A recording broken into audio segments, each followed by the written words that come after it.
I see Oregon listed as a 13.5 point favorite. 70.5 is the over under. You don't see 70.5 like very often. It's not incredible, but still it's on the high end. There's no question about that. So as you size up these two teams, and Arizona's certainly a much improved team from just a deplorable unit over the last 3 to 4 years, where do you see the pluses and minuses? I think it's fun looking at this one because it's going to be a test of like both offenses have really good matchups in this game. Like Oregon has the Pac-12's top run offense. They're eighth nationally in run yards per carry. I think about 6, which is just a great number. I mean, period. Oregon hasn't had a rush yards per carry average like this really since Chip Kelly and maybe a little bit of the Mark Helfrich first couple of years. Then the run game has been great, and Arizona is just dreadful against the run. Cal ran for like 350 yards a couple weeks ago against them, and North Dakota State, who is, I've said, the Alabama of FCS football. Like that's a really good FCS program, but it's still a level down, ran for almost 300 yards itself. So this is an Oregon offense I think should be able to run the ball really effectively, and I think that gets you encouraged. And I should also note, Oregon just ran for 350 yards last week against Stanford. So Oregon is capable of putting up really big numbers on the ground as is. The concern now, though, is Arizona's pass offense has been really, really good. I mean, Oregon is familiar with a couple of these guys. Jaden DeLora, the quarterback, was at Washington State, and he gave Oregon some trouble the last couple of years. Oregon won both games, but he certainly is a known commodity, a familiar face. And then at wide receiver, they've got some really, really top-tier guys. Jacob Cowing is a transfer from UTEP that Oregon tripped him out here, tried to get him to commit and transfer. He ended up going back home to the Phoenix area and committing to Arizona. And then Teteroa McMillan is a big-time receiver that Oregon had as a commitment for most of the 22 cycle before he flipped on signing day to go play with a couple of friends from his high school team at Arizona. So they have some guys out wide. Dan Lanning says it's the best group. And again, this is, I think, the second best pass offense in the Pac-12. And the issue is that Oregon has the worst pass defense by the stats this year.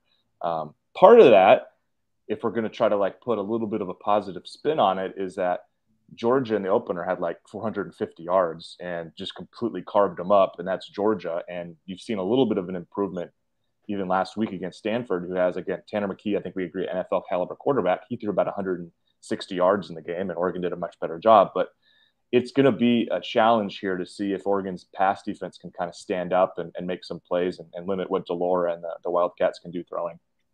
Got Eric Scopel on the line from DuckTerritory.com, 247 Sports. Get yourself ready for the Ducks and the Cats in the desert on Saturday.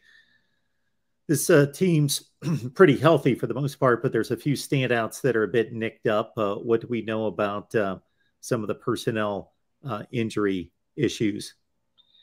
Yeah, so I guess the two that are not going to play this week are Popo Amavai, defensive lineman. He's out for the season. He broke his foot in fall camp, which is a tough blow. Oregon has some depth there, but they've been, again, one of the best teams in the conference on run defense as well, and that's without him. So I'm not overly concerned with that. And then Stephen Jones, the team's starting right guard, has missed the last 3 or 4 weeks with an injury.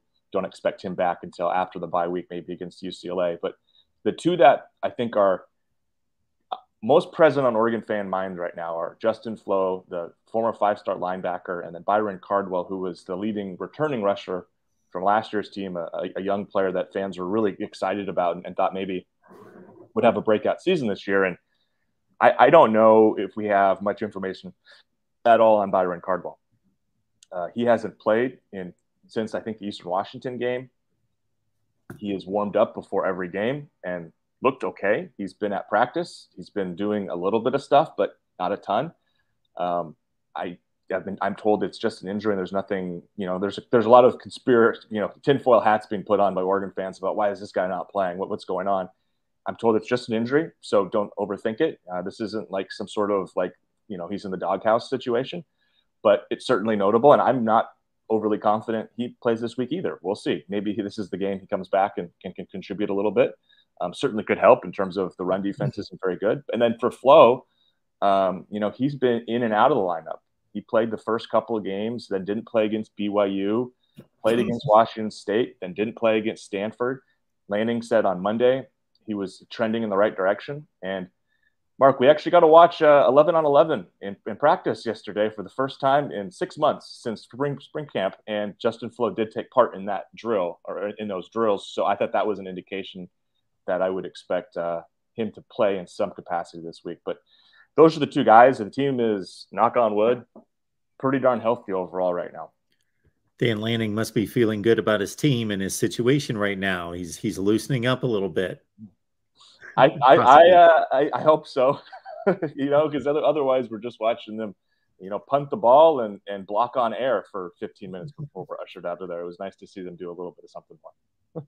Oregon is the better team, but it's a tricky spot in the desert against an improved Jed Fish unit with Arizona. Eric Scopel's got all your information there and analysis at duckterritory.com, 247 Sports. Eric, we always appreciate you stopping by. Yeah, have me on anytime. See you guys.